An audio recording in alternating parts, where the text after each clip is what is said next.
आप सभी को सादर प्रणाम। दरवाजे पे बदहवास दस्तक, ठाक ठाक ठाक, थाप थाप थाप की आवाज़ के साथ दरवाज़ा खुलता है। खादिम पूछता है क्या है। थका हुआ भयभीत प्यासा फरियादी बोलता है, जनाब मुझे इंसाफ साहब से तुरंत मिलना है, अभी के अभी।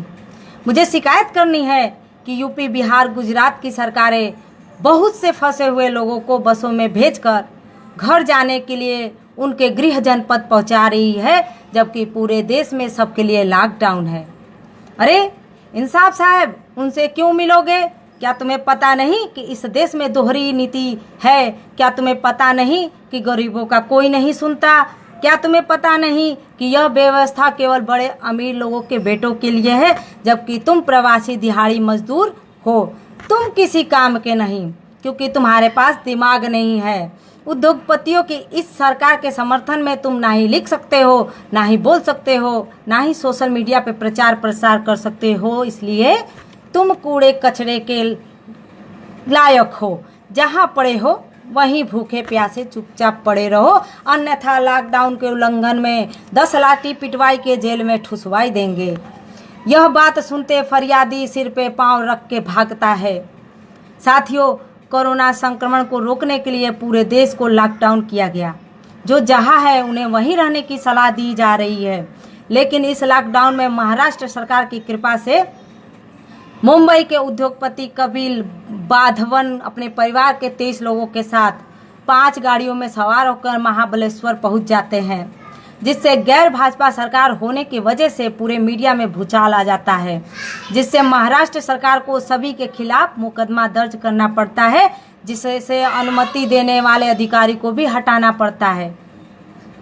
अब मैं इस मामले से कई और मामले की तुलना करती हूँ। साथियों, विगत 28 मार्च को दैनिक भास्कर रिपोर्ट के मुताबिक अमित शाह गृह मंत्री और गुजरात के मुख्यमंत्री विजय रूपाणी के आदेश के बाद हरिद्वार में फंसे 18,000 गुजरातियों को लग्जरी प्राइवेट बसों में भरकर गुजरात पहुंचाया गया। विगत 14 अप्रैल को दैनिक जागरण रिपोर्ट के मुताबिक आंध्र प्रदेश से भाजपा राज्यसभा सांसद GVL नरसिम्हा राव की पहल पर बनारस से 1,000 से अधिक तीर्थयात्रियों को 25 बसों में भरकर आंध्र प्रदेश, उड़ीसा, तमिलनाडु, महाराष्ट्र पहुंचाया गया। 2 दिन पूर्व ही यूपी की योगी सरकार राजस्थान के कोटा से सैकड़ों बसें भेजकर फंसे हुए हजारों छात्रों को घर लाई। दूसरी तरफ बिहार के एक सत्ताधारी विधायक को राजस्थान से अपने बेटों को लाने के लिए एक गाड़ी की अनुमति दी गई। लेकिन टीवी मीडिया में कोई तूफान नहीं आता है, कोई भूचाल नहीं आता है, क्योंकि यह सभी मामले भाजपा शासित राज्यों के बड़े बड़े उद्योगपति, सफेद पोश नेताओं से संबंधित है।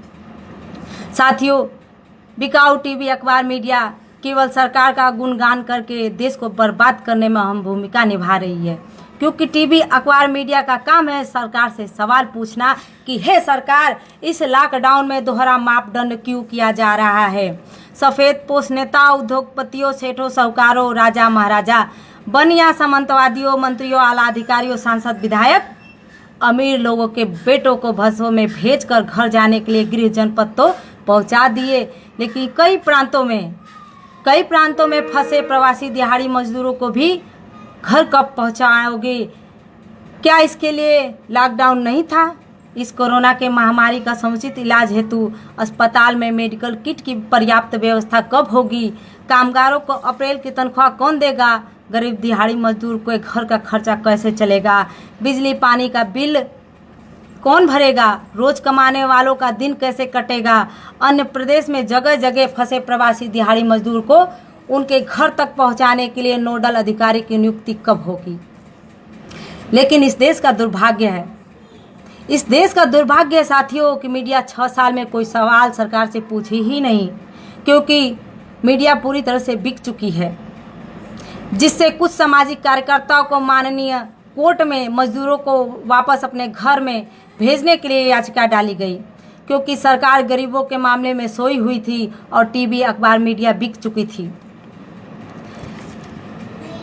इन सब मामले पर DNA, आर पार, मास्टर स्ट्रोक जैसे शो भी नहीं चल रहे हैं, और ना ही इस मामले में अनवर गोस्वामी का भारत पूछता है। साथियों, इतिहास गवाह है कि जो गरीबों के लिए आवाज़ उठाया उसकी आवाज़ को दबा दिया गया।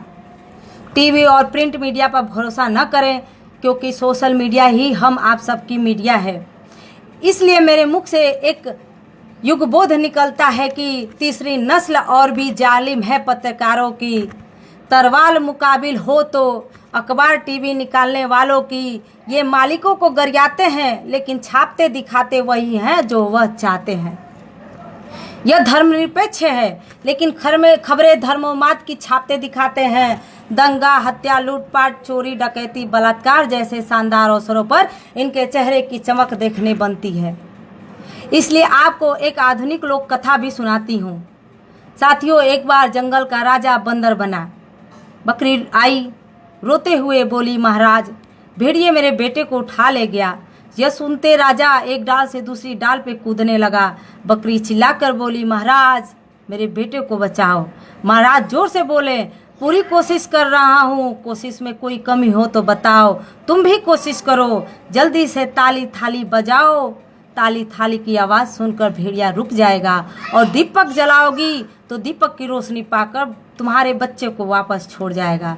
तभी मीडिया आ जाती है और राजा से सवाल पूछने के बजाय ताली थाली बजाने से, दीपक जलाने से बच्चे को भेड़िया वापस कैसे करेगा, उल्टे बकरी से ही जोर शोर से कहती है कि विकट घड़ी में देरी मत करो, जल्दी से ताली थाली बजाओ, दीपक जलाओ, ताकि आपके बच्चे की जान बच सके। जिससे बकरी यह सब करती है, लेकिन आज तक बकरी के उस खोए हुए बच्चे का कोई अता पता नहीं है। नसीहत देने वाली मीडिया अब इस मुद्दे से गायब है, और भेड़िए का यह आतंक बड़े पैमाने पर बरकरार है, जिसमें बकरी समान बहुत से असहायों का शोषण जारी है। यदि समझ में आए तो ठीक है, नहीं समझ में आए तो जय भीम, जय समाजवाद, धन्यवाद।